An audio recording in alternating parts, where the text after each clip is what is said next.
बिस्मिल्लाहिर्रहमानिर्रहीम। अस्सलाम वालेकुम। तमाम दोस्तों ਨੂੰ ਰੈਕਸ ਕਿਚਨ ਵਿੱਚ खुश आमदीद।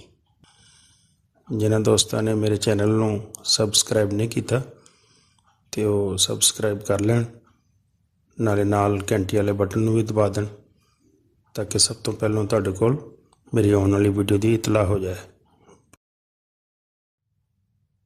अज रैक्स किचन तुहानूं असीं दही की चटनी बनाने का तरीका दसांगे। दही की चटनी असीं दो तरह की बनावांगे। बस ये वास्ते सानूं दही चाहिए,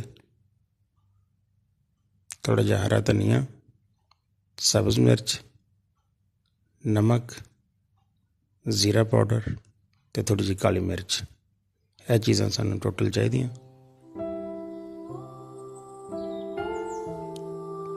सब तो पहले दही नूं देखना है कि दही साडा पतला तो नहीं। अगर साडा दही ज़्यादा पतला है तो उसनूं उहदे विचों पानी किस तरह अलहदा करना है वो देखो।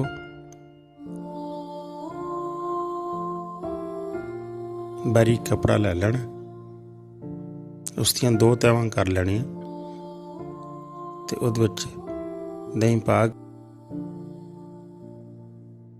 तां चक के ते थोड़ी देर रखना है। तो पानी आहिस्ता आहिस्ता सारा उहदे विचों निचड़ जाएगा।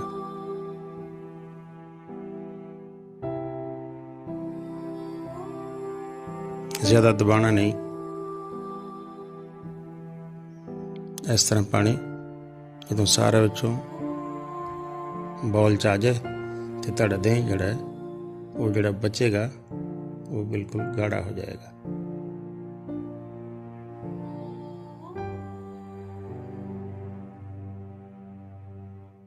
इस तो बाद फिर कपड़े की एक तह कर लैनी। एक तह करके दही सारा जिहड़ा है उन्होंने दबा के बॉल दे विच कढ लेना है। सारा दही कपड़े दे विच दी छान हो जाएगा, पुण जाएगा तो यह बिल्कुल नरम और मुलायम हो जाएगा। इसदियां फुटियां खत्म हो जाएंगियां। इस तरह सॉफ्ट दही बन जाएगा।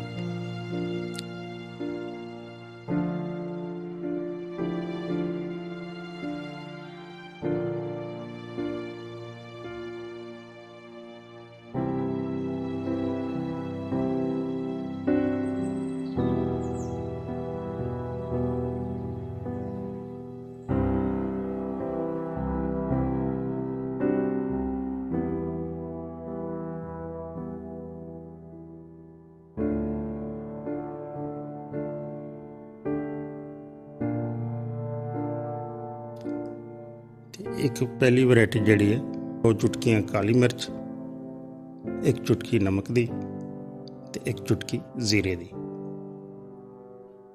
शामिल करके अच्छी तरह हिलाओ तो साडी दही दी चटनी बिल्कुल तैयार।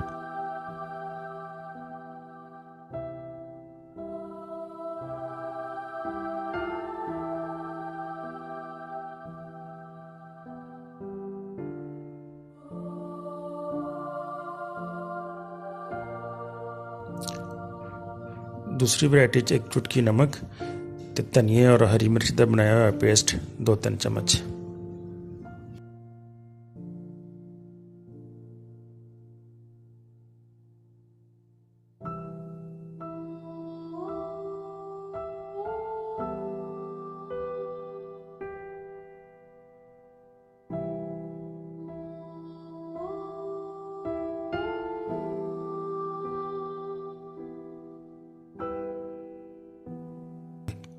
अच्छी तरह हिलाओ, हिला के मिक्स करके ते सब्ज़ धनिया की चटनी बिल्कुल तैयार है।